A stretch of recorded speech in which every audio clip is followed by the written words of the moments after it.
Recordemos que el martes pasado estuvimos viendo tres historias distintas, ¿ya? Pero que compartían un mismo corazón, ¿ya?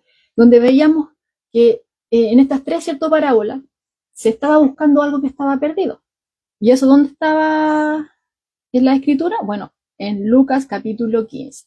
Es ahí donde vimos la parábola de la oveja perdida. Vimos también la parábola de la moneda perdida y también vimos la parábola, ¿cierto?, del hijo pródigo o el hijo perdido, aquel que estuvo muerto, ¿ya? Pero el padre se alegraba porque había vuelto. Y en cada una de estas parábolas, ¿cierto?, el Señor llevaba a la vista, ¿cierto?, de sus oyentes a que a poder entender que delante de Dios nadie es insignificante. Y estuvimos viendo, ¿cierto?, proporciones en cada una de estas parábolas, ¿ya? Por ejemplo, en la parábola de la oveja perdida, veíamos que eran 100 ovejas, pero fue una la que se perdió.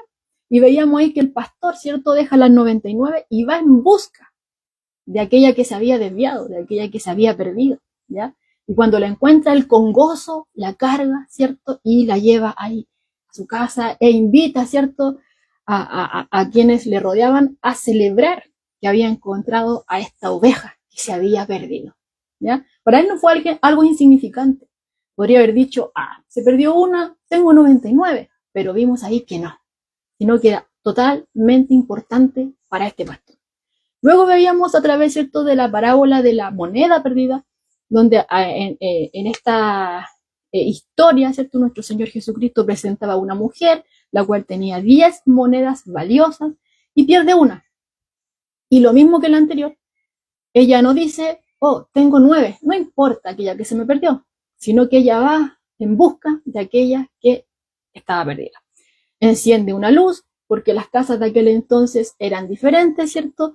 Tenían ventanas muy bajitas, pequeñitas, si es que las tenían, porque a veces no las tenían. El piso, ¿cierto?, era de tierra apisonada, entonces se podrían haber hecho grietas, entonces necesitaba luz.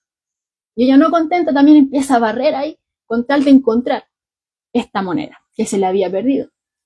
Y la encuentra. Y cuando la encuentra, se alegra, igual como la parábola anterior de la oveja. También aquel que encontró la oveja se alegra. Esta mujer igual se alegra e invita, ¿cierto?, ahí a todos quienes están en su alrededor a gozarse, a alegrarse con ella porque encontró la moneda que se le había perdido. Y luego veíamos, ¿cierto?, en tercer lugar, la parábola más extensa de estas, del capítulo 15 de Lucas, donde veíamos este hijo, ¿ya?, que había pedido la herencia, ¿cierto?, a su padre. Su padre no lo regañó, lo dejó. Este joven se fue, malgastó todo, ¿cierto? Luego pasó la peor de las crisis, se quedó sin nada, ni siquiera tenía para comer, los amigos desaparecieron y cuando tocó fondo, volvió en sí y quiso volver donde su padre. Recordó que donde su padre, incluso aquellos trabajadores estaban en mejores condiciones que las que él se encontraba en ese momento, que incluso hasta deseaba comer la comida de los cerdos, ¿ya? Entonces decide volver y reconoce que no merece nada, reconoce que ni siquiera merece ser llamado hijo, ¿ya? Y vuelve, ¿cierto?, a donde su padre, y vemos que antes de que él siquiera pudiera decir algo, vemos que su padre sale a su encuentro, lo abraza, no importando cómo se encontraba, en el olor, ¿cierto? Quizás con olor a cerdo, toda la ropa sucia, ¿ya? Porque no tenía nada. Pero su padre no le importó eso, corrió, ¿cierto? Y correr en ese entonces para una persona, ¿cierto?, de esa edad, era muy mal visto. Pero al padre no le importó, ¿cierto?, pasar esa vergüenza, fue donde su hijo y aún más lo besa. Y manda a sus siervos, ¿cierto?, que le den ropa, que le den de todo. Y se hace una fiesta en su nombre. Gozoso estaba ese padre. Invita a que todos celebren, ¿cierto? Porque su hijo que había estado muerto, ahora vive, ¿cierto? Había vuelto este hijo que se había perdido. Pero también veíamos ahí que aparecía en esa historia el hermano mayor, que al ver, ¿cierto?, que estaba sucediendo algo raro, al haber oído también, ¿qué es esa música? Cosas así. Él dice, ¿qué está pasando? Y le dicen, tu hermano ha vuelto. Y tu padre ha enviado, ¿cierto?, que se le haga una celebración, una comida, ¿cierto? Y se enoja, se molesta y no quiere entrar. Y ahí vemos que el padre sale, ¿cierto?, a hablar con su otro hijo, aquel que no quería entrar, aquel que estaba molesto. Y este hijo, ¿cierto?, le dice, yo nunca he hecho como este. Nunca he malgastado todas las cosas, ¿cierto? Yo no he hecho como él. Y tú a él le has dado de todo y a mí nunca. Yo que te he servido, ¿ya? Y ahí vemos que el padre empieza a hablar con él, tratándolo de hacer entender de la importancia de que su hermano había vuelto, ¿ya? Que antes había dado por muerto, pero ahora estaba vivo, había vuelto y era motivo de gozo. Y estas tres parábolas, ¿cierto? El Señor Jesucristo se las da, ¿cierto?, a aquellos que estaban ahí oyendo, porque no olvidemos que estaban ahí los escribas y los fariseos. Y ellos al ver que en esa multitud que se agolpaba, ¿cierto?, alrededor de nuestro Señor, entre ellos habían publicanos y habían, ¿cierto?, pecadores. Y veíamos, ¿cierto?, como lo hemos estado estudiando, a los fariseos no les gustaba relacionarse con este tipo de personas. Para ellos eran personas que estaban apartadas de Dios, que estaban bajo la ira de Dios, ¿cierto? Entonces, prácticamente los veían como los despreciados, los desechados. Pero Jesús a través de esta parábola les responde que nadie, ¿cierto?, es insignificante para Dios. Y que aunque a uno se haya perdido, aunque fuera de 100, fuera uno, es importante para Dios. Si fueran 10, de esos 10, uno se pierde, es importante para Dios. Y si fuera la proporción de 2, como en el caso de estos hermanos, aunque sea uno, también es importante para Dios, ¿ya? Nadie es insignificante para Él. Y aunque muchos, ¿cierto?, ven fracaso, bueno, Dios ve oportunidades. Y eso es lo que vimos ahí, ¿ya? Porque estas dos primeras parábolas, la de la oveja y la de la moneda perdida, ¿cierto?, nos muestran que nadie es insignificante para Dios. Pero la tercera parábola, la del hijo pródigo, nos muestra de que es necesario que haya arrepentimiento. Entonces esa parábola complementa y completa las dos anteriores, de que Dios sí quiere salvar, pero también, bueno, Dios ahí alumbra nuestro entendimiento, por medio del Espíritu Santo, trabaja en nosotros, nos convence de nuestra condición, reconocer así como ese hijo pródigo. Yo no merezco nada, ni siquiera merezco ser su hijo, y presentarme delante de él, bueno, y a un corazón contrito y humillado, Dios no menosprecia. ¿Bien? Entonces, eso es lo que estuvimos viendo, ¿cierto?, en simples palabras, en estudio anterior el día martes. Si alguien no lo pudo ver, bueno, y quiere verlo a mayor profundidad, ahí está a través de la página de Iglesia GESET para que lo pueda ver. Amén. Y hoy vamos a continuar en este capítulo 16 de Lucas, ¿ya? Capítulo 16 de Lucas, y vamos a leer del verso 1 al 15. Lucas 16, del verso 1 al 15. Lleva ahí por título Parábola del mayordomo infiel. Dice así la palabra del Señor. Dijo también a sus discípulos, había un hombre rico que tenía un mayordomo, y éste fue acusado ante él como disipador de sus bienes. Entonces le llamó y le dijo, ¿qué es esto que oigo acerca de ti? Da cuenta de tu mayordomía, porque ya no podrás más ser mayordomo. Entonces, dice el versículo 3, el mayordomo dijo para sí, ¿qué haré? Porque mi amo me quita la mayordomía. Cavar no puedo, mendigar me da vergüenza. Ya sé lo que haré para cuando él me quite la mayordomía y me reciban en sus casas, dice aquí. Y llamando a cada uno de los deudores de su amo, dijo al primero, ¿cuánto le debes a mi amo? Él dijo, 100 barriles de aceite. Y le dijo, toma tu cuenta, siéntate pronto y escribe 50. Verso 7. Después dijo a otro, ¿y tú cuánto debes? Y él dijo, 100 medidas de trigo. Y él le dijo, toma tu cuenta y escribe 80. Y alabó el amo al mayordomo malo por haber hecho sagazmente. porque los hijos de este siglo son más sagaces en el trato con sus semejantes que los hijos de luz.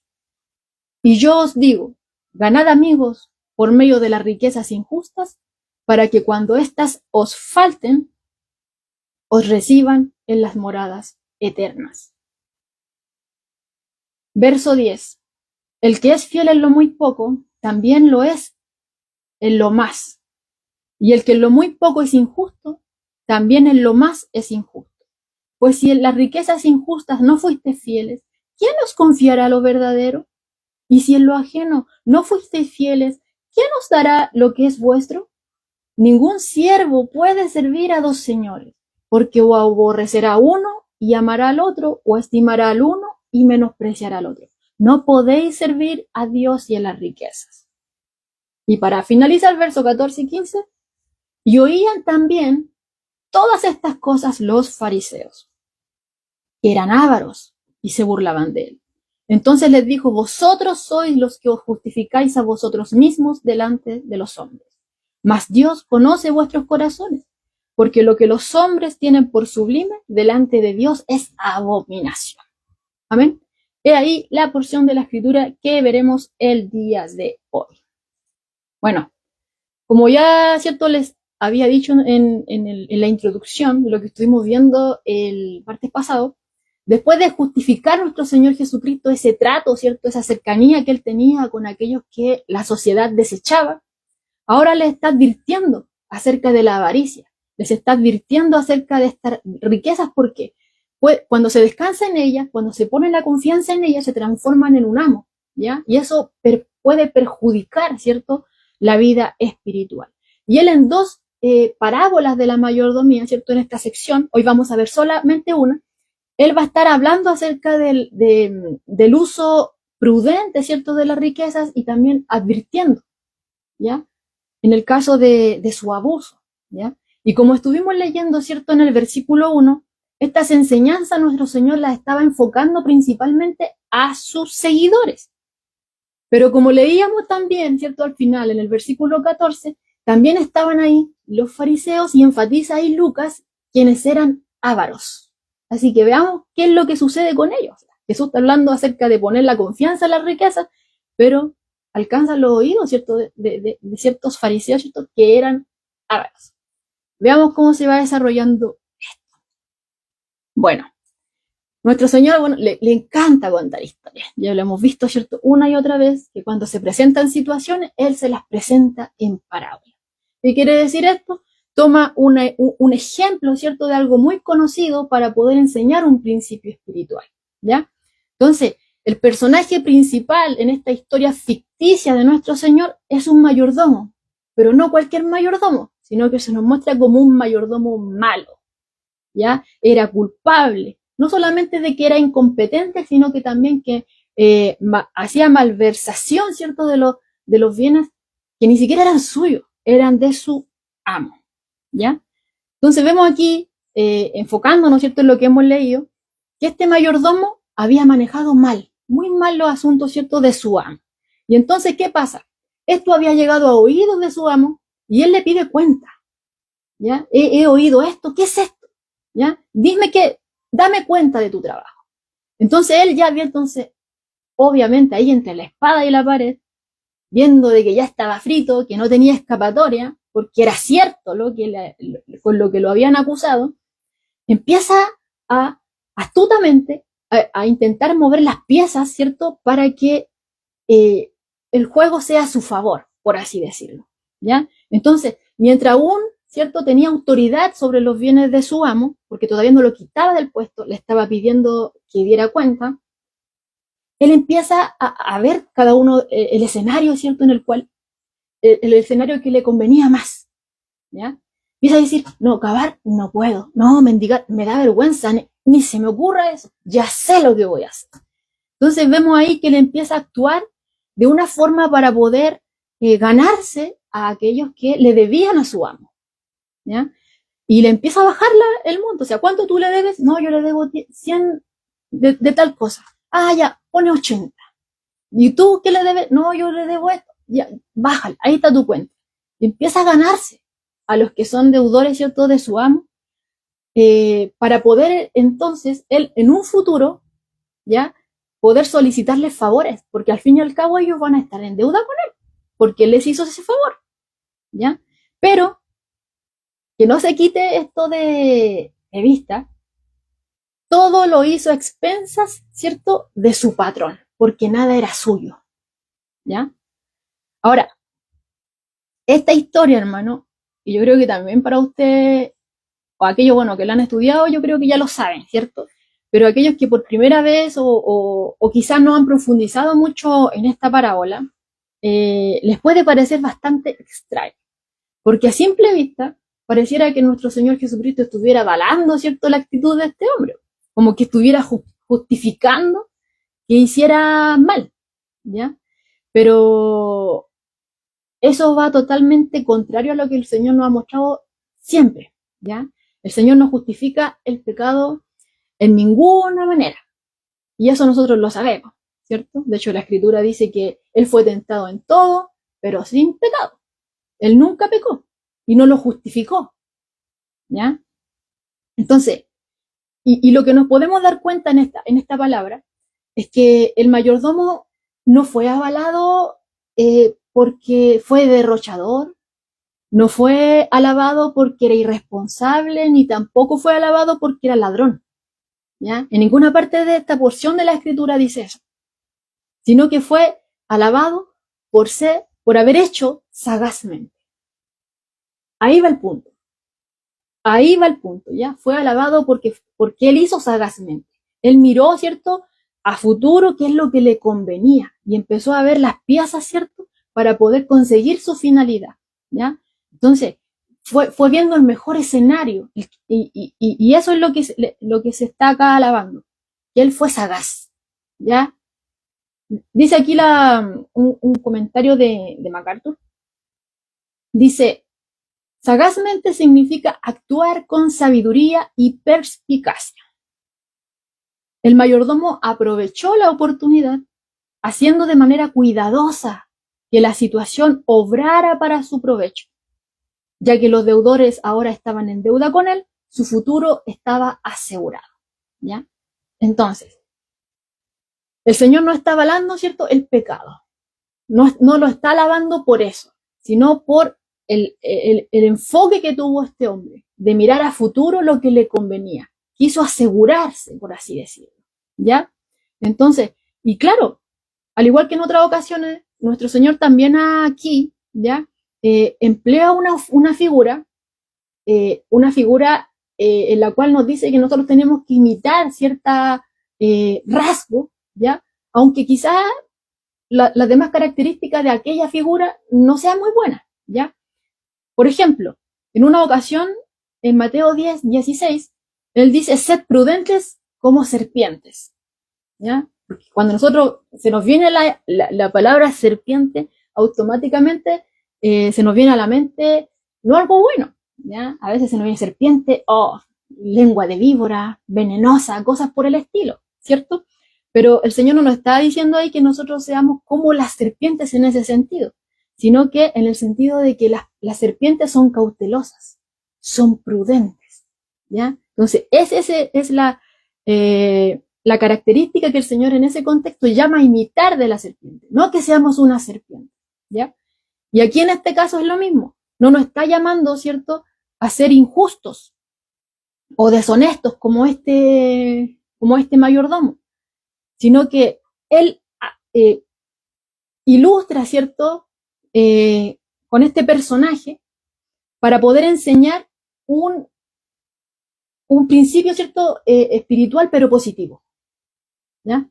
Eso es lo que el Señor quería mostrar acá. A través de este personaje que vemos que hace muchas cosas que están mal, el Señor quiere que nos enfoquemos en uno. Y fue en ese enfoque, ¿cierto?, que nos está hablando en esta parábola. ¿Cuál fue ese punto? ¿Cuál fue ese enfoque? Que si este hombre, siendo malvado, era astuto, ¿cierto?, en el uso del dinero para poder conseguir lo que él quería, ¿ya? O sea, con fines egoístas, ¿cuánto más los creyentes que hemos sido alumbrados por la gracia de Dios deberíamos usar los recursos que Dios nos dio para su gloria? Ese es el punto que el Señor está transmitiendo en esta parábola. ¿Ya? Si un hombre malvado que no conoce a Dios, que vive apartado de Dios, ¿cierto? Ahí en las tinieblas, no quita su vista, ¿cierto? De su propósito y hace todo lo posible por llegar a Él, ¿cuánto más nosotros, que el Señor abrió nuestro entendimiento, que conocemos, ¿cierto? Las Escrituras, que el Señor nos dice cómo son las cosas, ¿ya? ¿Cuánto más deberíamos estar ahí atentos, ¿cierto? Alertas y estar dispuestos para usar todos aquellos recursos que Dios nos dio para su gloria, ¿ya? Eso es lo que el Señor nos está diciendo acá. En palabras de Pablo Hoff, ¿cierto? El escritor del libro Se hizo hombre, dice así: el Señor quiere que procuremos proceder con previsión, prudencia y prontitud como administradores de los bienes terrenales de nuestro amo celestial. ¿Ya? En este caso, nosotros somos los mayordomos. Nada nos pertenece. Él nos ha dado vida, Él nos da el tiempo, Él nos da los recursos, y eso es lo que está diciendo acá. Que tenemos que usar todo lo que el Señor nos ha dado para Él, para su gloria, ¿ya? Por sus propósitos. A eso es lo que apunta el Señor Jesucristo. Por eso es que dice que los hijos de este siglo son más sagaces que los hijos de luz, ¿ya? Por eso es que dice eso. ¿A qué se refiere con los hijos de este siglo? Bueno, se está refiriendo a aquellos que están alejados de Dios, aquellos que viven fuera, ¿cierto?, de Dios, que no quieren nada con Dios, ¿ya? Dice que ellos, aquellos que son los hijos de este siglo, aquellos que no conocen a Dios, son más sagaces, ¿cierto?, que los hijos de luz, o sea, que aquellos que le pertenecen a Dios, aquellos que son creyentes. ¿Por qué? ¿Por qué? Porque el hombre, ¿cierto?, del mundo sabe lo que desea, sabe lo que desea. Él ve cuáles son sus intereses, se mentaliza, ¿cierto?, en hacer todos los esfuerzos sabidos y por haber para poder conseguir esos objetivos, ¿ya? Entonces son más hábiles, son más diligentes, ¿ya?, en asegurar ese futuro temporal. Aunque sea temporal, pero ahí están, ¿cierto?, mentalizados a lograrlo, ¿cierto? Para ellos es como ese dicho que hay, que dice: para ellos el fin justifica los medios. No importa cuál sea la forma, la idea es conseguir lo que quieran, ¿ya? Por eso es que dice ahí que los hijos de este siglo, o sea, los que viven fuera, ¿cierto?, del reino de Dios, son más sagaces, están más ahí, son más hábiles, son más diligentes, están ahí con los ojos puestos, ¿cierto?, en su meta. Y no les importa cómo conseguirla, pero la quieren conseguir. Y la consiguen, ¿ya? Pero por otro lugar, los creyentes a menudo no ven claramente, ¿cierto?, los valores eternos. Entonces se está constantemente preocupando de otras cosas que al fin y al cabo nos desvían, ¿ya? Y por eso no podemos sacar provecho de las oportunidades que Dios nos está dando. Eso es lo que está queriendo decir acá con esto. En ese sentido, los hijos de este siglo son más sagaces que los hijos de luz. Y es por eso que nuestro Señor Jesucristo exhorta, ¿cierto?, a sus oyentes, a los que están ahí, ¿cierto?, con Él, a que deberían ser más astutos en la preparación, ¿cierto?, de su futuro, que deberían estar ahí más atentos, ¿ya? Y por eso les dice en el verso 9, ganad amigos por medio de las riquezas injustas, ¿ya? Ganad amigos por medio de las riquezas injustas. Y usted dirá, ¿riquezas injustas? Bueno, son llamadas así porque pertenecen a este mundo, ¿ya?, que es injusto y que es pasajero, es temporal. Por eso se le llama riquezas injustas, ¿ya?, porque pertenecen aquí a este mundo. Entonces, ahora, cuando el Señor dice aquí, ganad amigos por medio de las riquezas injustas, no nos está diciendo que compremos amigos, ¿ya? Eso es lo primero que tenemos que dejar claro. El Señor no nos está diciendo que compremos amigos. Ya hemos visto, ¿cierto?, en otras ocasiones, incluso con estos fariseos, con los escribas, en este banquete, por ejemplo, cuando vimos en esa ocasión, en la casa, ¿cierto?, donde estaban ellos, estaba la élite, se codeaban, ¿cierto?, entre ellos, los que estaban en la misma posición, o más altos que ellos. La idea de ellos era, yo te ayudo, pero tú también me ayudas a mí, ¿ya? Todo era con un beneficio propio, ¿cierto? Y Eso lo hacen, ¿cierto?, aquellos que no conocen a Dios. Que están constantemente, al igual que este mayordomo malo, usan sus posiciones, usan, ¿cierto?, sus bienes para comprar amigos que les convienen, ¿ya? Son relaciones por conveniencia. Pero eso no es lo que el Señor aquí nos está enseñando. Lo que el Señor nos está enseñando acá es que aquellos que le pertenecen tienen que usar estos recursos que Dios les ha dado, ¿ya? Los recursos que Dios ha puesto en sus manos para su gloria. ¿Para qué? Para que produzcan resultados eternos. Por ejemplo, ayudar a los necesitados. Por ejemplo, sostener, ¿cierto? Ayudar a sostener la obra de Dios. Otro ejemplo, para evangelizar, ¿ya? O servir a otros, etcétera, ¿ya? Usar lo que el Señor nos ha dado para poder avanzar, ¿ya? Contribuir en las cosas de Dios, ¿ya? Aunque es cierto, nuestros recursos son, en este mundo, ¿cierto? Tienen un valor temporal, pero por lo que estamos viendo acá, pueden servir igualmente como herramientas, ¿ya? Para glorificar a Dios. Aunque sean temporales, igual sirven de herramientas para glorificar a Dios. Hay un comentario aquí de Pablo Hoff que les voy a leer textual, que dice así: si tenemos juicio, emplearemos los recursos pasajeros de este mundo para conseguir amigos, para convertir a la gente, para ministrar sus necesidades, los cuales nos darán la bienvenida cuando lleguemos a las moradas eternas. Es decir, debemos emplear sagazmente nuestros bienes, las cosas materiales, el dinero, para promover la causa del reino de los cielos.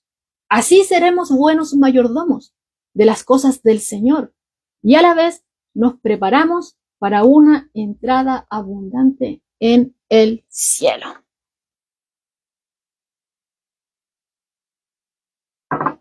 He ahí, ¿cierto?, ese comentario que lo decía de otra forma, ¿ya? Por si no quedó claro anteriormente.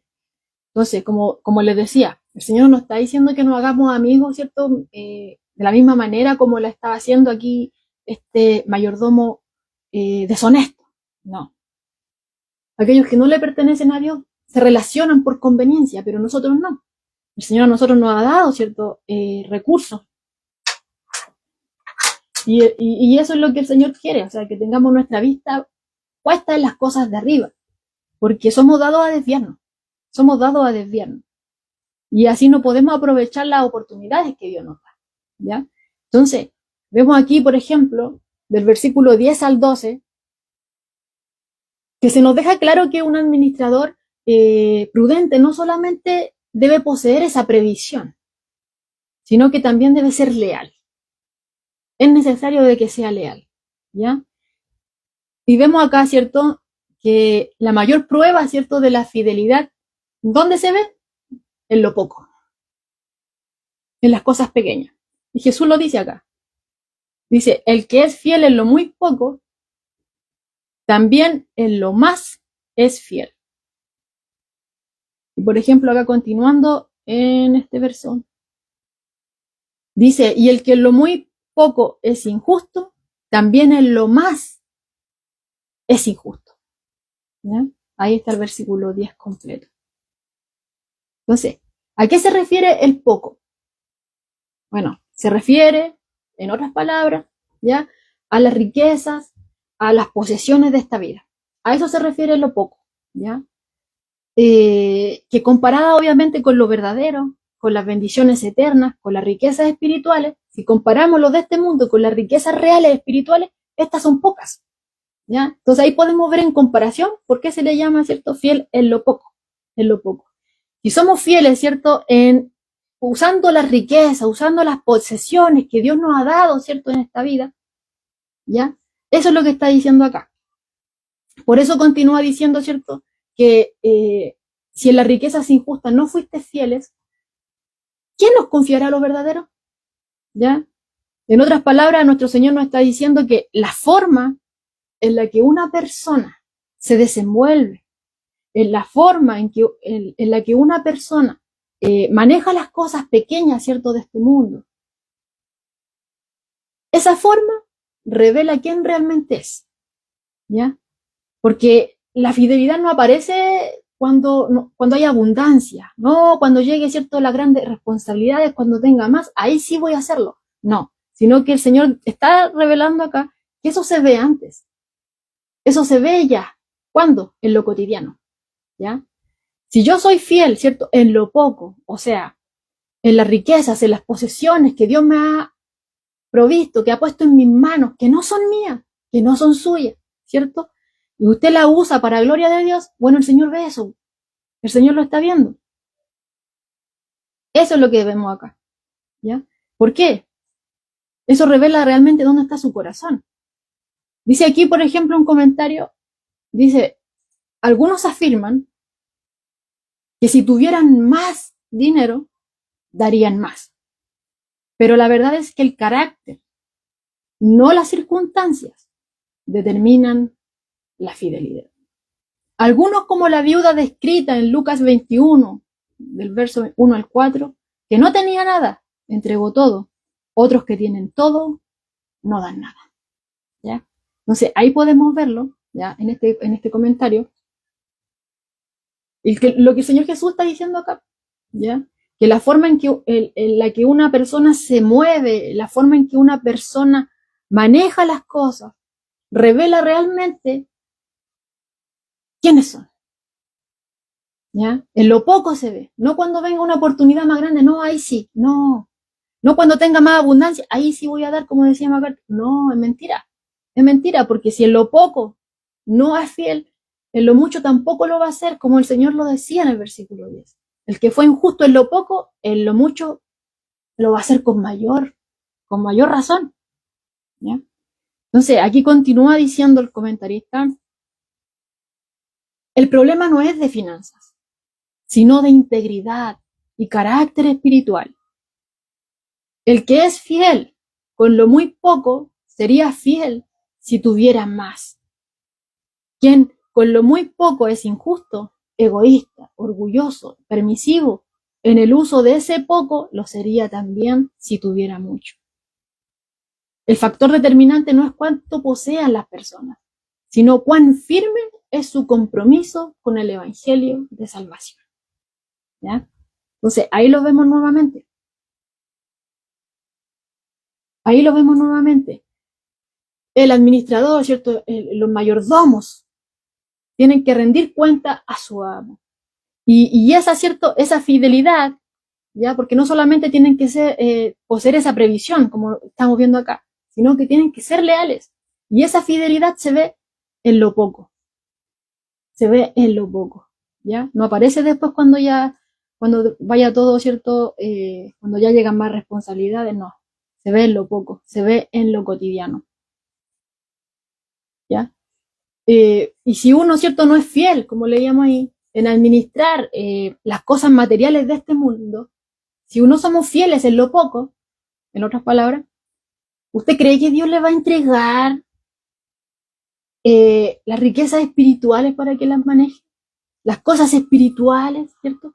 Si no somos capaces, ¿cierto?, de administrar lo poco, las cosas materiales de este mundo, ¿usted cree que se nos van a confiar?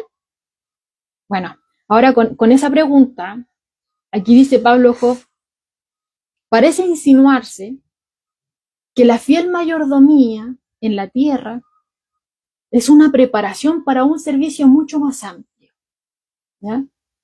Parece insinuarse que la fiel mayordomía en la tierra es una preparación para un servicio mucho más grande, ¿cierto? Más amplio en el cielo, ¿ya? Entonces, si es así de esa forma, y muchos comentaristas apuntan a eso, podríamos decir que la administración fiel, ¿cierto?, aquí en lo poco, de las cosas que Dios nos ha dado, los recursos que nos ha dado aquí en la tierra, para su gloria, podríamos decir que ese es como un campo de entrenamiento, ¿ya? ¿Por qué? Porque en lo poco se va demostrando si somos dignos de confianza, ¿ya? Entonces eso como que va preparando el camino para que Dios nos entregue estas riquezas, ¿cierto?, que son verdaderas, o responsabilidades, ¿cierto?, espirituales en su reino. Y por el contrario, podríamos decir que si alguien falla, ¿cierto?, en ser honesto, si alguien falla, ¿cierto?, en ser leal con esto poco, con estas cosas materiales, con estas cosas temporales que Dios ha entregado, eso demuestra que no está preparado. Entonces, para manejar, ¿cierto?, las cosas espirituales, las cosas eternas que Dios quiere dar. Eso es lo que estamos viendo acá. Eso es lo que está dando a entender nuestro Señor Jesucristo. Que si alguien falla, si alguien es deshonesto, si alguien no es fiel en lo que Dios le ha confiado, no está preparado para que se le entregue lo verdadero. No está comparado para manejar las cosas espirituales, las cosas eternas. Dice aquí un comentario: es absurdo imaginar que Dios recompensará a quienes de manera pecaminosa desperdician su oportunidad de ser fieles en las riquezas injustas de esta vida. Aquellos que no invierten su riqueza en la hora de redención se empobrecen para siempre. La recompensa eterna llega a quienes son fieles. La pregunta del Señor: ¿y si en lo ajeno no fuisteis fieles, quién os dará lo que es vuestro? Da a conocer la importancia de la mayordomía. Reconocer que todo lo que tenemos le pertenece a Dios y que somos responsables de manejarlo para su gloria. ¿Ya? Entonces, claro, es absurdo imaginar, ¿cierto?, que aquel que ha recibido de Dios, ¿cierto?, todos estos recursos, que no lo use, ¿cierto?, para su gloria, que no se le va a dar la oportunidad, ¿cierto?, de administrar algo que es mucho mayor. No se le va a dar la oportunidad, ¿ya? Entonces podemos, como decía aquí MacArthur, esto da a conocer la importancia de la mayordomía, o sea, reconocer que realmente eso somos, mayordomos, no, nada es nuestro, ¿ya? Pero muchas veces se nos olvida que todo lo que poseemos, incluso la vida, le pertenece a Dios. Se nos olvida constantemente, y es por eso que Jesús dice ahí, o sea, los hijos de este siglo, ¿cierto?, son más sagaces que los hijos de luz. Porque los otros están mentalizados, tienen los ojos puestos ahí en la meta y no importa cómo llegarán ahí, pero consiguen. En cambio, nosotros muchas veces nos desviamos con las cosas, ¿cierto? Estamos ocupados en otras cosas. Quitamos la vista, ¿cierto?, de nuestro Señor Jesucristo, y ahí como que perdemos el enfoque, ¿ya? Entonces, y se nos olvida de que todo le pertenece a Dios, de que todo está en manos de Dios, y que si el Señor nos ha dado cosas es para que la usemos para Él, ¿ya? Y Él nos ha confiado muchos recursos, o sea, nos ha dado tiempo, nos ha dado talentos, recursos materiales, ¿cierto? Y no somos dueños de nada, pero a veces se nos olvida. Se nos olvida que solo somos administradores, ¿ya? Y si no administramos bien lo que Dios nos ha confiado, ¿cómo administraremos entonces las responsabilidades espirituales mayores? Eso es lo que estamos viendo acá, ¿ya? Y ahora, si nos ponemos a pensar, haciéndonos una autoevaluación, ¿ya?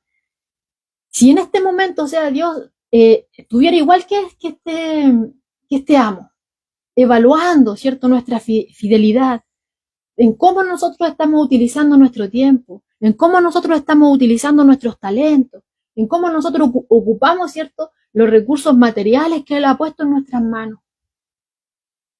¿Qué diría el Señor respecto a nuestro corazón? ¿Qué diría? ¿Ya? Si viera qué es lo que estamos haciendo con todo lo que Él nos ha dado.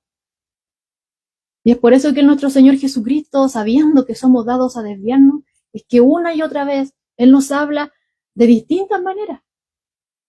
Porque sabe cómo somos, sabe que nos desviamos. Y que muchas veces, ¿cierto?, teniendo la verdad aquí enfrente, no la vemos. No la vemos, ¿ya? Y Él advierte incluso una y otra vez, y aquí nuevamente lo vemos. O sea, dice que tenemos que elegir. Porque donde está ahí nuestro tesoro está nuestro corazón. Si nuestro corazón, ¿cierto?, ahí está en lo material, de estar usando, ¿cierto?, las cosas que Dios nos ha dado para nuestro beneficio de forma egoísta, ya no mirando el propósito de Dios, ni reconociendo que Él nos dio las cosas,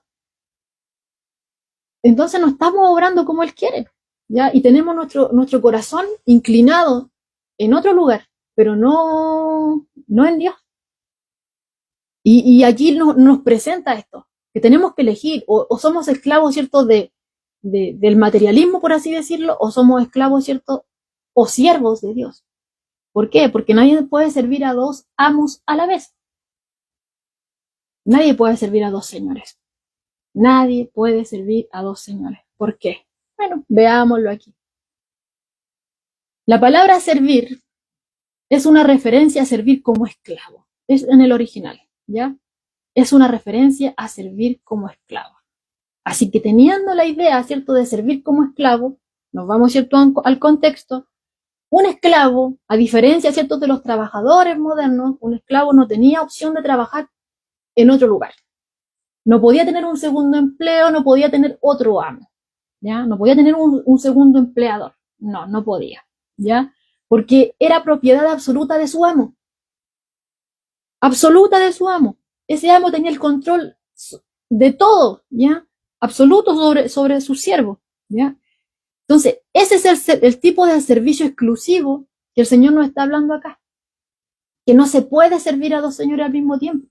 No se puede, ¿ya? ¿Por qué? Porque ambos exigen lealtad absoluta, ya sea, ¿cierto?, las posesiones, ¿cierto?, el materialismo, el dinero, o Dios. Y va a llegar un momento en que va a haber un conflicto, porque hay diferentes intereses. Entonces, este me va a pedir esto y Dios otra cosa. Entonces va a haber conflicto, va a haber una lucha ahí. Es por eso que una persona no puede servir a Dios y a la vez a las riquezas materiales. No puede. No puede, ¿cierto?, Dios y las riquezas ser cogobernadores, ¿cierto? Cogobernadores en el mismo corazón. Porque ambos, como les decía, exigen lealtad. Mire, Juan Calvino lo dice así. Donde las riquezas tienen el dominio del corazón, Dios ha perdido su autoridad. Donde las riquezas tienen el dominio del corazón, Dios ha perdido su autoridad. ¿Ya? Entonces alguno puede decir, oye, el dinero es el problema. No, el dinero no es el problema. El problema está en el corazón del hombre. El dinero en sí no es malo. No es malo. Y en ninguna parte de la escritura hay un texto específico que lo diga de esa forma, ¿ya? De hecho, vemos en el Antiguo Testamento que Dios utilizó a muchas personas que eran dueñas de fortunas, personas que tenían empresas rentables, ¿ya? Por ejemplo, Abraham tenía muchas posesiones, Isaac, Jacob, también, David, ¿qué decimos de Salomón? ¿Ya? Fueron personas que tenían muchos bienes. ¿Ya? Por ejemplo, también tenemos personajes que tenían cargos importantes, por ejemplo, José, ¿ya? Un Daniel, que era un funcionario muy importante, ¿ya? Pedro también tenía ahí, podríamos decir, su empresa pesquera, ¿ya? Y nos encontramos con un Mateo también, que era recaudador de impuestos, también tenía dinero. Y después nos encontramos, por ejemplo, en la muerte de nuestro Señor Jesucristo, cuando iba a ser sepultado, aparece un José de Arimatea, que también era pudiente, ¿ya? Y por ejemplo, cuando Pablo, ¿cierto?, habla a Timoteo, él manda a decirle a los ricos que estaban ahí entre creyentes, que no pusieran su confianza en las riquezas, porque se desaparecen en un abrir y cerrar de ojos, se pueden esfumar. Entonces la confianza que pongan en ellas se va a esfumar, no va a quedar en nada. No tienen una confianza sobre algo sólido, ¿ya? Entonces, el dinero en sí no es malo, no es malo, no es el problema. Hay muchos que dicen, no, es que ahí entonces está el problema. No, el problema está en el corazón del hombre, ¿ya? El dinero no es el problema es el amor al dinero, ¿ya? ¿Por qué?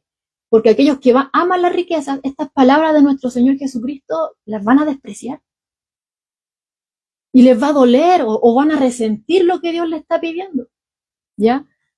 Por eso, ¿ya? En cambio, aquellos que aman a Dios, aquellos que reconocen de dónde lo sacó, que reconocen que estaban en bancarrota espiritual, que no merecen nada, pero aún reciben, ¿cierto?, con gratitud aquellas cosas que Dios le ha dado y le glorifican, reconociendo que todo proviene de Él. van a querer usar, ¿cierto?, lo que Dios ha puesto en sus manos para su gloria, ¿ya? Y no van a permitir que esas cosas sean su amo, sino que quieren que Dios gobierne sus corazones.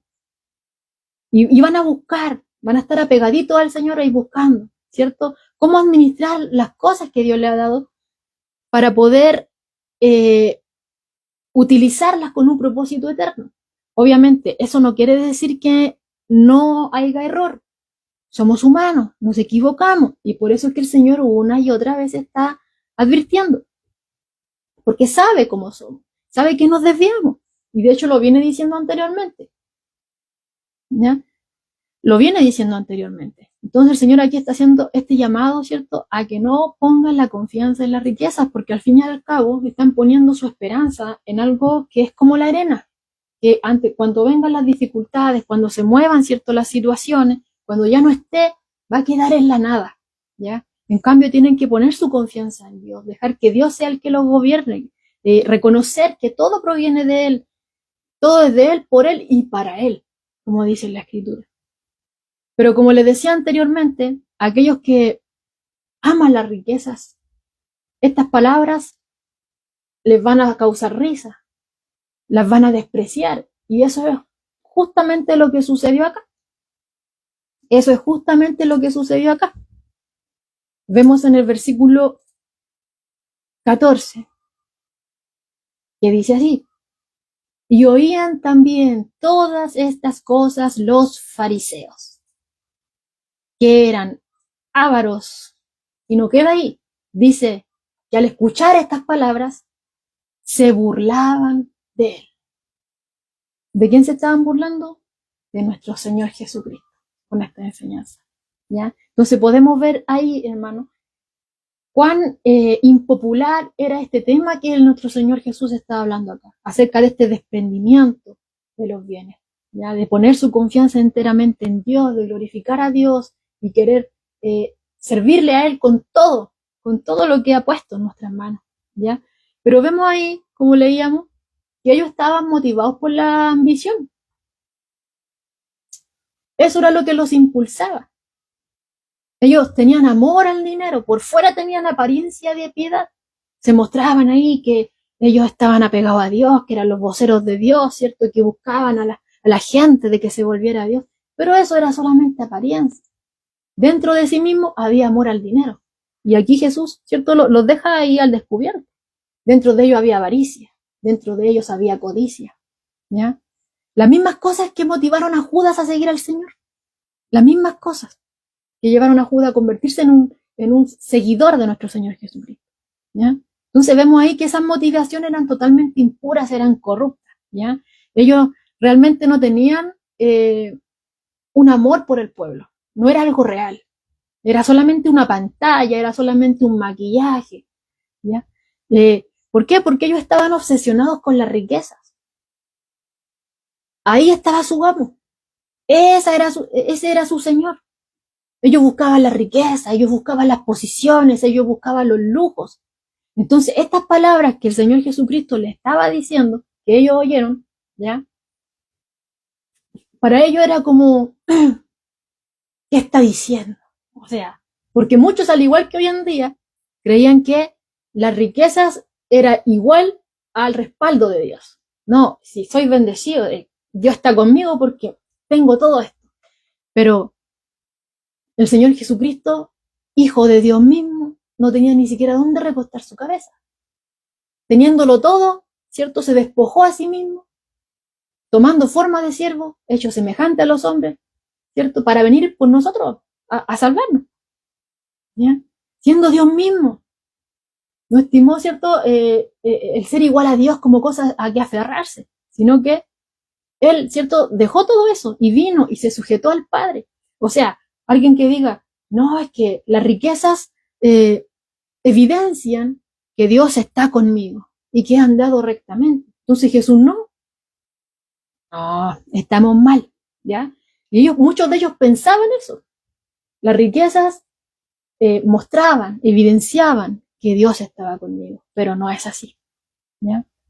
Y muchos de ellos descansan en eso porque eso es lo que hay en su corazón. O sea, buscan justificarse a sí mismos. ¿ya? Pero quizás podrán justificarse delante de los hombres, podrán endulzar las palabras, podrán tomar versículos de la Escritura para moldearlos, ¿cierto? Intentar moldearlos para que respalden lo que ellos, sus intenciones, pero a Dios no lo engañan, ¿ya? Y Jesús sabía que ellos realmente no amaban al pueblo.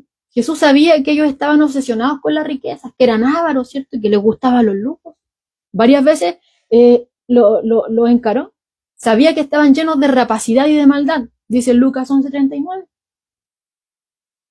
E incluso Jesús, los deja en tal evidencia, tal al descubierto, que dice que llegaban incluso hasta devorar las casas de las viudas. Y en la ocasión, por ejemplo, cuando manda a sus discípulos de dos en dos, él les dice, no anden buscando en qué casa, ¿cierto?, quedarse. O sea, la primera casa donde los reciban el mensaje, ahí quédense. No estén mirando dónde les conviene estar, como otros. En este caso, aquellos que les gustaba despojar las casas de las viudas, que buscaban los mejores lugares, ¿ya? Hasta sus limosnas eran un show. Y eso es lo que hemos visto anteriormente. Les gustaba hacer sonar las monedas. Y era lo que les sobraba, lo que daban. Pero les gustaba que sonara para que todos vieran ahí y oyeran. Oh, cuánto suena el lugar donde ellos estaban dando limosna, ¿ya? Porque les gustaba el ser honrado, les gustaba las posiciones, les gustaba el ser alabado, ¿ya? Y en la escritura lo dice claramente, o sea, esa va a ser la única recompensa que ellos van a recibir. ¿Querían ser adorados, alabados? Bueno, confórmense con eso, porque no van a recibir nada más de parte de Dios. Esa será su recompensa. ¿Eso buscan? Bueno, esa será su recompensa, ¿ya? Y Jesús les dice, o sea, ustedes son los que se justifican a sí mismos. Ustedes son solamente apariencia. Y esa apariencia sí puede engañar a los hombres. Lo mismo sucedía en el Antiguo Testamento. Cuando vemos ahí por ejemplo, a Samuel, cuando fue enviado, ¿cierto?, a la casa de Elí, a ver los hijos de Elí, porque Dios iba a escoger a uno como rey para ser ungido. Y vemos que Samuel empieza a ver a los hijos y este sí. Y el Señor le dice, no, este sí que sí. No, veía solamente la apariencia. Este sí. Y Dios le dice que no. Y le dice, 1 Samuel 16:7, Jehová no mira lo que mira el hombre, pues el hombre mira lo que está delante de sus ojos. Pero Jehová mira el corazón. Mira el corazón. O sea, ellos podían tener una cáscara, podían tener ahí una fachada exterior de piedad, cara de piedad, palabras como si fueran lo más cercano a Dios, así espiritualmente. Cuánta santidad, ¿cierto? No pudieron haber engañado a los hombres, pero a Dios no. Dios es omnisciente, Dios conoce nuestros corazones, conoce nuestros pensamientos, conoce nuestras intenciones, nuestras motivaciones. Y Dios estaba claro de lo que había ahí. Era solo apariencia. Es por eso que Jesús advierte en Mateo 23, versos 27 y 28, ¡ay de vosotros, escribas y fariseos hipócritas! Porque sois semejantes a sepulcros blanqueados, que por fuera a la verdad se muestran hermosos, mas por dentro están llenos de huesos de muertos y de toda inmundicia. Así también vosotros por fuera, a la verdad, os mostráis justos a los hombres, pero por dentro estáis llenos de hipocresía e iniquidad.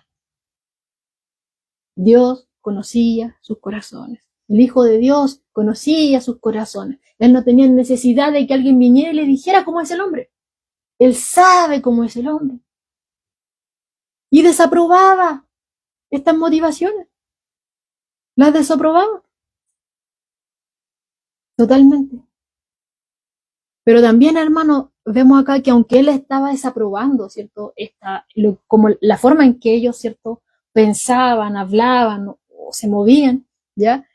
A través de esto también le estaba advirtiendo, tratando de que entraran en sí y se volvieran a Dios, se arrepintieran. se autoevaluaran, ¿cierto? Si estamos equivocados, tiene razón, que lo reconocieran, pero no era así. Y Jesús les dice, o sea, lo que los hombres tienen por sublime, o sea, la riqueza, las posiciones, el honor, las ambiciones, delante de Dios, eso es abominación. Delante de Dios no es suficiente solamente parecer bueno, ¿ya? No, para Dios no es necesario, no es suficiente.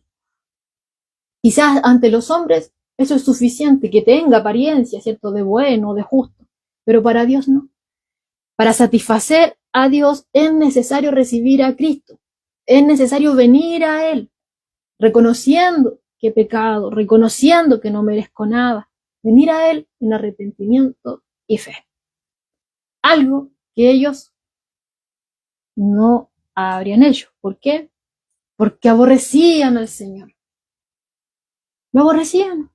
Querían quitarlo de escena, ya estaban tramando cómo quitarlo, cómo eliminarlo. En una ocasión vimos, ¿cierto?, que incluso vinieron ahí, ya habían estado tramando cómo quitarle la vida, pero ante las enseñanzas de nuestro Señor, ya se sintieron ahí presionados, ya les estaba molestando tanto, que le vinieron a decir, oh, Herodes te quiere matar, vete de aquí. Y el Señor ni se inmutó. ¿Ya? Ellos querían matarlo, les convenía, ¿cierto?, quedarse callados si venía Herodes, ¿cierto?, y lo tomaba. Pero ellos querían callarlo. Entonces, lo que les servía inmediatamente era asustarlo. Eso es lo que querían, pero no lo lograron. Ya vimos, ¿cierto?, que cuando lo invitaron al banquete, luego del día de reposo, de esta actividad de la mañana, de la reunión, ¿cierto?, en este banquete donde estaban ahí la élite de la élite, ¿ya? Veíamos ahí que el ambiente no era grato, sino que estaban ahí buscando algo para hacerlo caer. Estaban buscando algo que él hiciera o que dijera para poder acusarlo. Ya lo estaban acechando. Pero ahí salieron trasquilados. No les resultó. Y anteriormente, ¿cierto?, en el estudio anterior, cuando vimos esta serie de parábolas de las cosas perdidas, esas parábolas fueron hechas, ¿cierto?, o dadas en respuesta a lo que estaba aconteciendo ahí. ¿Y qué estaba aconteciendo ahí? Que los fariseos y los escribas estaban murmurando. ¿Por qué? Porque decía, a pecadores, a publicanos recibe y con ellos come. Entonces ellos estaban viendo, ¿cierto?, esta relación de Jesús con la yusma, por así decirlo, esta yusma de la sociedad judía, como una prueba de que Jesús realmente no estaba respaldado por Dios. ¿Por qué? Porque se estaba relacionando con gente, comía con ellos, que ellos consideraban que estaban de parte de Satanás. ¿Ya? Ellos lo consideraban así. Entonces, como Jesús se juntaba con aquellos que ellos consideraban que estaban bajo ahí de Satanás, entonces no era de Dios Jesús. Entonces vemos ahí que ya estaban murmurando. Pero ahora vemos, eso fue en el capítulo 15, hermanos, o sea, ya estaban murmurando. Y en el capítulo 16 ahora, vemos que ellos pasan de murmurar a burlarse de nuestro Señor. Se estaban mofando, se estaban riendo de su enseñanza. ¿Ya? Entonces vemos ahí cómo va acrecentándose esta hostilidad, ¿cierto?, de ellos. Rechazaban a Cristo. Bueno, y Cristo mismo es el centro del Evangelio. Sin Él no hay buenas nuevas. Entonces, todo aquel que rechaza el Evangelio es un enemigo de Dios. Y estaban rechazando a Cristo mismo. El que vino a dar su vida, el que los vino a rescatar, lo estaban rechazando. Entonces, todos aquellos que rechazan a Cristo, todos aquellos están rechazando el Evangelio. Y con ello, están rechazando toda la bendición de Dios, la salvación de Dios, aunque por fuera parezcan piadosos, aunque tengan apariencia de religiosa, ¿cierto? Aunque parezcan lo que parezcan, si rechazan, ¿cierto?, el Evangelio, si rechazan a Cristo, son enemigos de Dios. Dice aquí un comentario de MacArthur. Es una verdad paradójica que quienes son los enemigos más peligrosos de Dios no son aquellos que se le oponen abiertamente, sino más bien quienes por fuera parecen los más consagrados a Él. Muchos suponen que tales individuos, al parecer tan piadosos, en especial los que se identifican con el Dios de la Biblia, sin duda deben tener su aprobación, cuando en realidad el Dios de la Biblia odia las falsas formas de adoración que se le exigen. Y así lo hemos visto.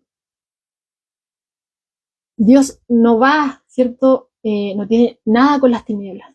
A él no le gustan los dobleces, ¿ya? Y vemos acá que aquellos que rechazan el plan de Dios, que rechazan al Hijo de Dios, que lo atacan, ¿cierto?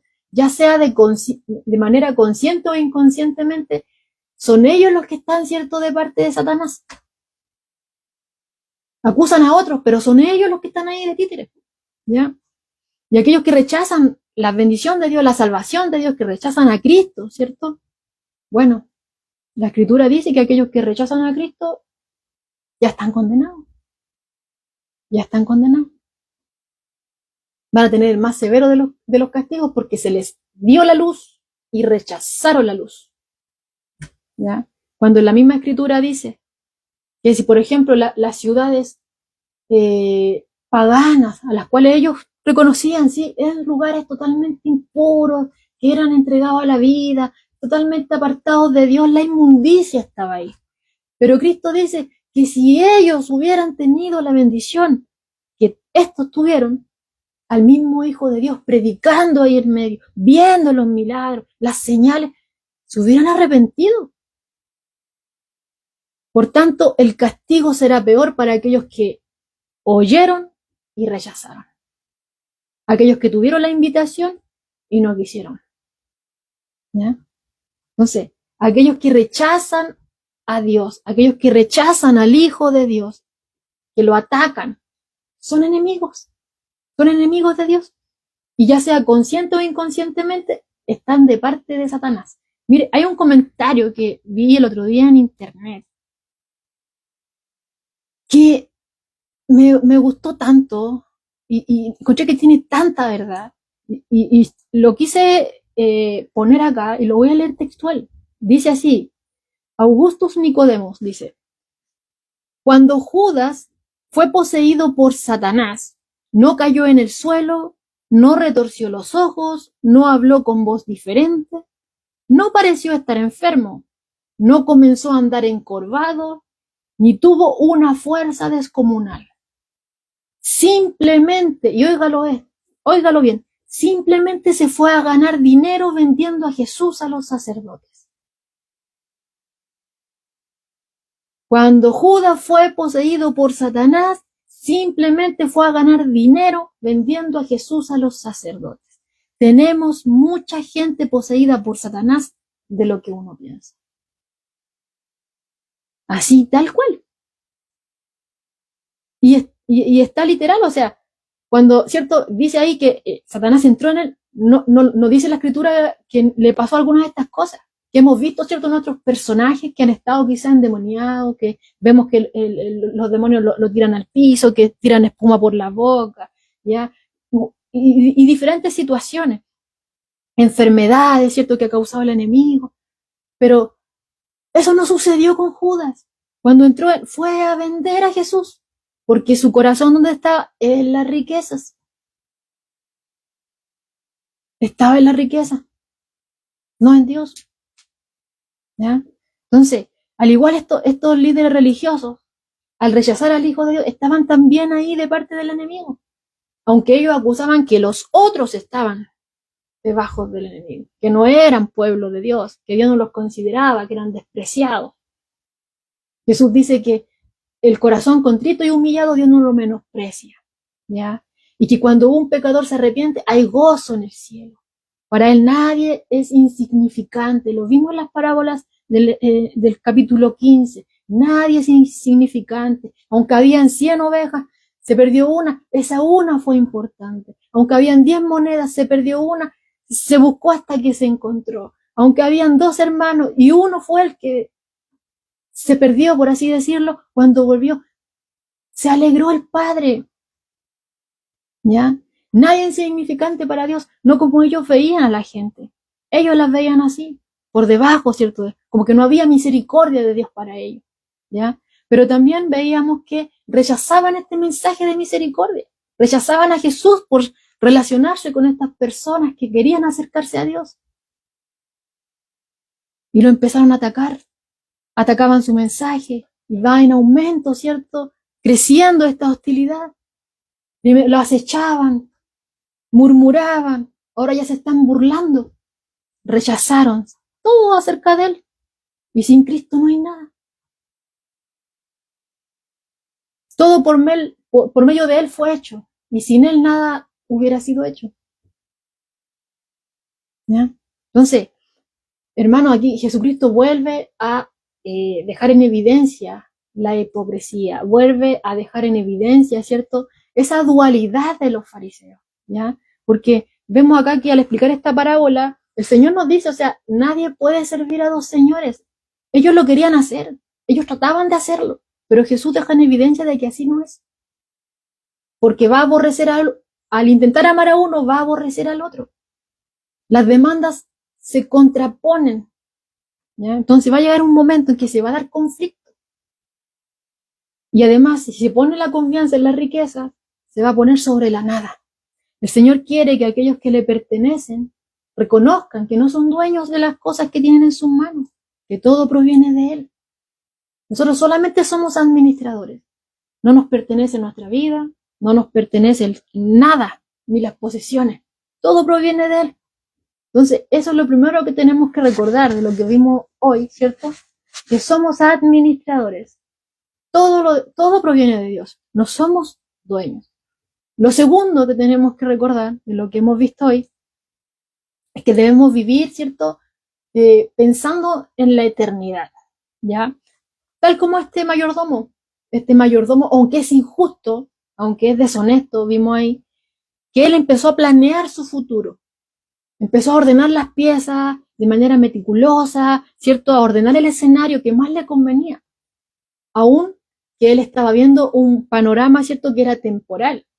Pero nosotros que hoy tenemos más luz, que nuestro entendimiento ha sido alumbrado por medio de su palabra, ¿cierto?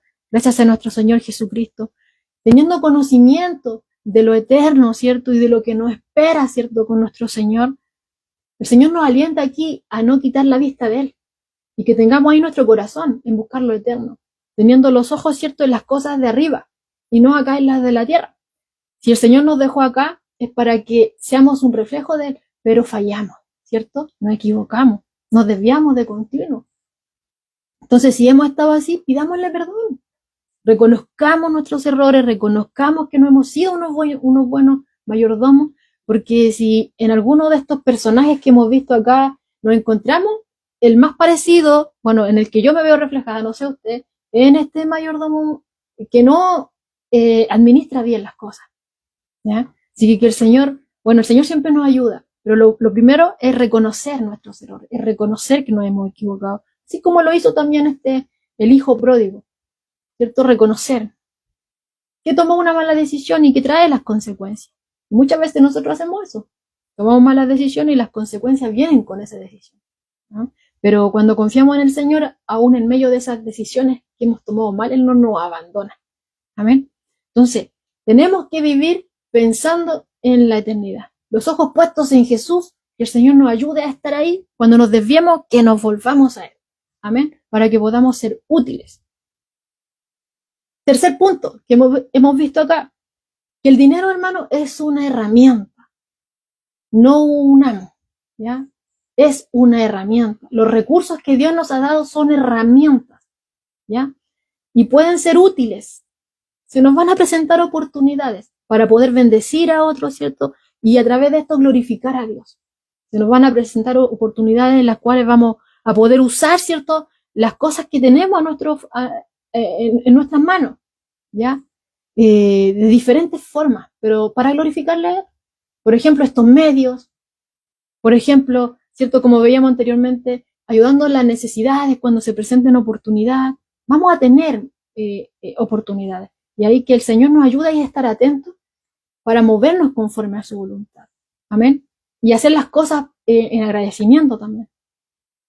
Pero todo esto son herramientas, miremoslos como herramientas. Eso es lo que se nos está dejando claro acá, no un Señor. La fidelidad en lo poco importa, ¿ya? Porque como estuvimos viendo ahí, esas pequeñas decisiones revelan realmente quiénes somos y en quién realmente estamos confiando, ¿ya? Así que la fidelidad en lo pequeño sí importa. Recordemos que era lo pequeño, comparado con lo verdadero, que son las riquezas espirituales, lo pequeño son las terrenales, ¿ya? Lo que tenemos hoy a nuestra mano aquí en este plano terrenal. Son herramientas, ¿ya? Y con eso podemos obrar, ¿cierto? Para la gloria de Dios. Podemos ser útiles para poder bendecir a otros, para poder contribuir, ¿cierto? A la obra de Dios. Y también, ¿cierto? Bueno, que es lo que Jesús nos recalcó ahora al final, que el corazón siempre va a tener un amo. Siempre va a tener un amo. O servimos a Dios o a las riquezas.